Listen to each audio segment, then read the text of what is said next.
আমি এখান থেকে একটুখানি জন্টুবাবুর কাছ থেকে জানবার চেষ্টা করি। জন্টুবাবু, পালা বদল তো হলো, যে কোটা বিরোধী আন্দোলন আমরা দেখেছি ছাত্ররা পথে নেমেছিল, পরবর্তী সময় তাতে রাজনীতির রং লাগে, সেটা একেবারে স্পষ্ট হয়ে যায়। গোটা বিষয়গুলো যখন আমরা দেখি, যখন সরকারি সম্পত্তি নষ্ট করা হয়েছে, ভাঙচুর করা হয়েছে, আগুন জ্বালানো হয়েছে, সমস্ত ঘটনা নতুন করে বলবার কিছু নেই। মানুষের হয়তো ওই সোশ্যাল মিডিয়া সার্ফিং করতে করতে বা মোবাইল ঘাটতে ঘাটতে সে সমস্ত বিষয় তাদের জানা। কিন্তু আমার কাছে প্রশ্ন হচ্ছে, যে পালা বদল হয়ে গেল, যা দাবি দাবা ছিল সেগুলো সব পূরণ হয়ে গেল, কিন্তু তারপরেও হিন্দুদের ওপর এইরকম অকথ্য অত্যাচার কেন করা হচ্ছে? তাহলে কোনোভাবে সফট টার্গেট কি হিন্দুরাই ছিল সেখানকার? একদম। দেখো, বাংলাদেশে লাস্ট 50 বছরের উপরে যে ক্ষমতা, তার মধ্যে 18 বছর তো সেনা শাসন এবং একটা ডিস্টারবেন্স। আমরা প্রত্যেকটা একটা স্ট্যাটিস্টিক্স দেখেছিলাম, একটা ইন্টারন্যাশনাল রিপ্রেজেন্টেটিভ হিসেবে 2018-তে বাংলাদেশে যাওয়ার সুযোগ এবং গ্রাসরুট লেভেলে একটা গবেষণার সুযোগের থেকে, যে প্রত্যেকটা পালা বদলের হিডেন একটা মেকানিজম থাকে। সেই হিডেন মেকানিজমটা হচ্ছে ওখানে যে ধর্মীয় সংখ্যালঘু, শুধু হিন্দু নয়, বৌদ্ধ, খ্রিস্টান, চাকমা যে একটা ট্রাইব এরিয়া, ওরাও মুন্ডা চা বাগানের, ওরাও কিন্তু ওখানে একটা বড় অংশ বিভক্তির পরে ওদিকে চলে গেছে, শিফট হয়েছে। এদের জমি দখল করা, এদের ইসলামিকীকরণ। এই যে এরশাদ সাহেব যখন 88 ধর্মান্তকরণ কি করা যায়, মানে ধর্ম পরিবর্তন করে দাও, যে কোনো একটা প্রেসার। বাংলাদেশের এটা সরকারি স্বীকৃত মেকানিজম, পাকিস্তানের সরকারি স্বীকৃত মেকানিজম। আমি পরিষ্কার বলছি যে বাংলাদেশের লাস্ট যে সেন্সাসটা হয়েছিল, সেই সেন্সাসে যে পরিমাণ জনসংখ্যাটা হিন্দু সম্প্রদায় এবং অন্যান্য অমুসলিম সম্প্রদায় কমেছিল, সেটা কোনোভাবেই পালিয়ে না আসা ছাড়া সম্ভব নয়। আমি একটা বলি যে দেখো, এই পালা বদলগুলোর পিছনে এবারও তোমাদের চ্যানেলেই যখন বাংলাদেশের ছাত্র আন্দোলনের নামে এদেশের অনেক মুক্তমনা বুদ্ধিজীবীরা ফেসবুকময় ছয়লাভ করেছে, দেওয়াল লিখন করছে, ছাত্ররা রুখে দাঁড়িয়েছে, হাসিনা স্বৈরাচারী, তখন আমরা কিন্তু বলেছিলাম যে এই স্টুডেন্ট আন্দোলনটা রূপটা কিন্তু অন্যরকম, ভারত বিদ্বেষী। এবং এই স্টুডেন্ট আন্দোলনটা সামনে ছিল স্টুডেন্ট মুখ, ভিতরে ছিল হিন্দু এবং ভারত বিদ্বেষী স্লোগান পর্যন্ত উঠতে দেখা গিয়েছে আন্দোলন। এবং সবচেয়ে বড় ব্যাপার যে দেখো, আন্দোলনটার গতিপ্রকৃতি কোথায় দাঁড়ালো। প্রথমে হামলাটা হলো কোথায়? বেছে বেছে স্টুডেন্টদের দাবি দাবা, অথচ হামলা হচ্ছে সংখ্যালঘু বাড়ি, মন্দির, তাদের সম্পত্তিতে। যে বিচারপতি ওদের এই দাবি দাবা সুপ্রিম কোর্টে মান্যতা দিল, সে বিচারপতির বাড়িটা কিন্তু পোড়ানো হয়েছিল। কারণ শরিয়ত অনুযায়ী, ইসলামিক আইন অনুযায়ী, এটা যে মন্দির, ভাস্কর্য ধ্বংস করতে হবে, মূর্তি রাখা যাবে না, বিচার ব্যবস্থা শরিয়ত মোতাবেক হবে, মূল বিচার ব্যবস্থা থাকবে না। এটার যে প্রকৃতিটা দেখে পরিষ্কার বোঝা যাচ্ছে এটা স্টুডেন্ট আন্দোলন ছিল না। এবং এটার পিছনে এরশাদের সেই যে পুরনো স্বপ্ন 88-র 7 জুন, যে ইসলামিক রাষ্ট্র, মানে ইসলামিক ধর্ম, ইসলাম ধর্ম রাষ্ট্র ধর্ম হবে, এরশাদ সাহেব যে রাষ্ট্রপতি থাকাকালীন এটা করেছিলেন, সেটায় পরিপূর্ণ রূপ দেওয়া। এবং এই যে উপমহাদেশে এটা কিন্তু ছোট সাদা মাথায় দেখলে চলবে না। এখানে কিন্তু পাকিস্তান, আমেরিকা, আন্তর্জাতিক একটা বড় চাপ, তাদের ইকোনমিক্যাল কন্ট্যাক্ট থাকতে পারে, কিন্তু পাকিস্তানের ইচ্ছেটা হচ্ছে ইসলামিকীকরণ করলে পরে তাদের সাথে একটা সৌহার্দ্যের জায়গা তৈরি হবে।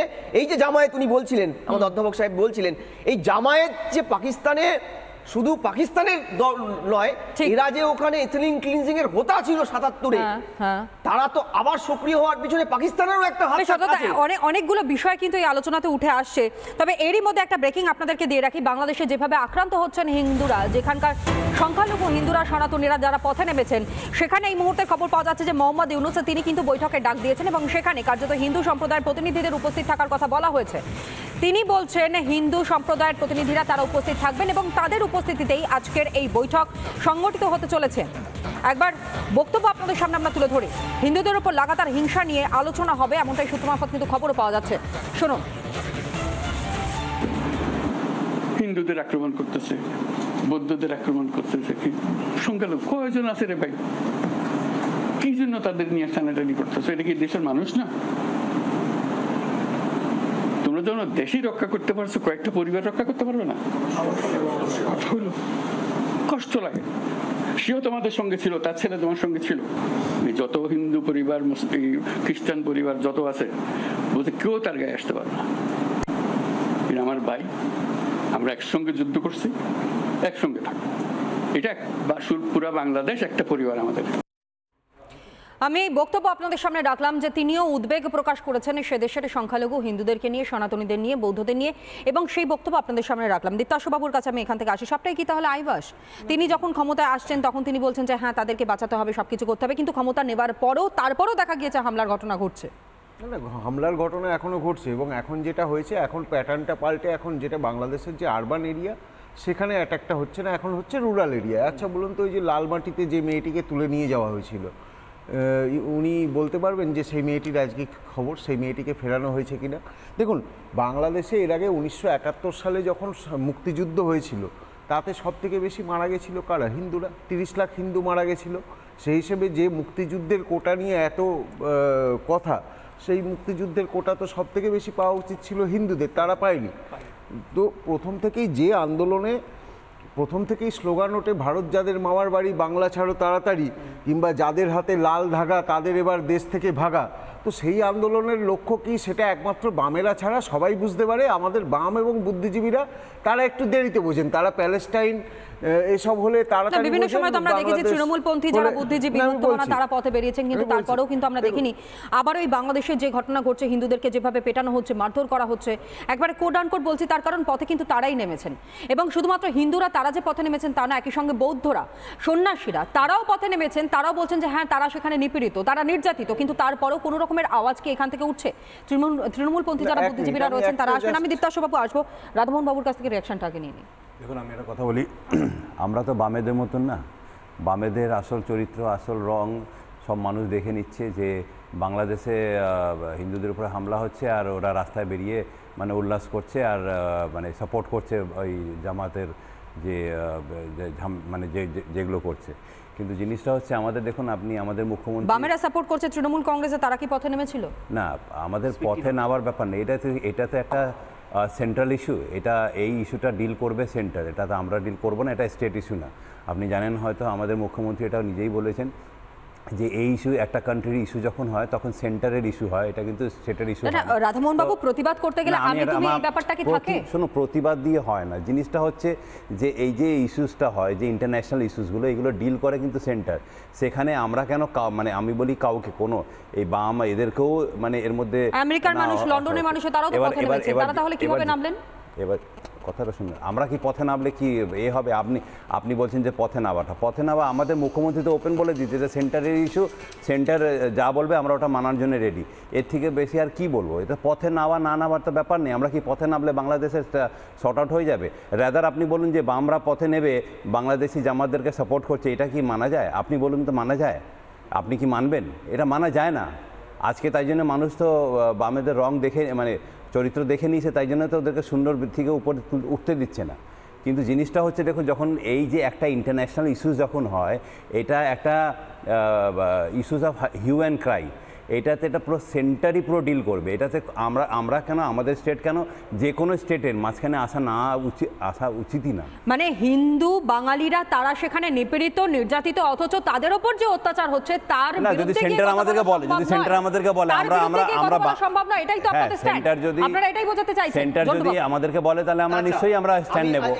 কিন্তু সেন্ট্রাল রোহিঙ্গা অনুপ্রবেশ যখন ভারত সরকার বাধা দিলেন সরকারিভাবে, আপনি খেয়াল করবেন কলকাতার বুকে কতগুলো মিছিল সংখ্যালঘু নেতা, তৃণমূলপন্থী সংখ্যালঘু নেতারা মিছিল সংগঠিত করেছিল। মমতা ব্যানার্জি একদম বিধানসভায় পাশ করতে হবে, রোহিঙ্গাদের মানবিক কারণে ভারতে আশ্রয় দিতে হবে বলে, তখন সেটা আন্তর্জাতিক ইস্যু ছিল না, বুঝি না? না না, আপনি বলুন yes or no, yes or no.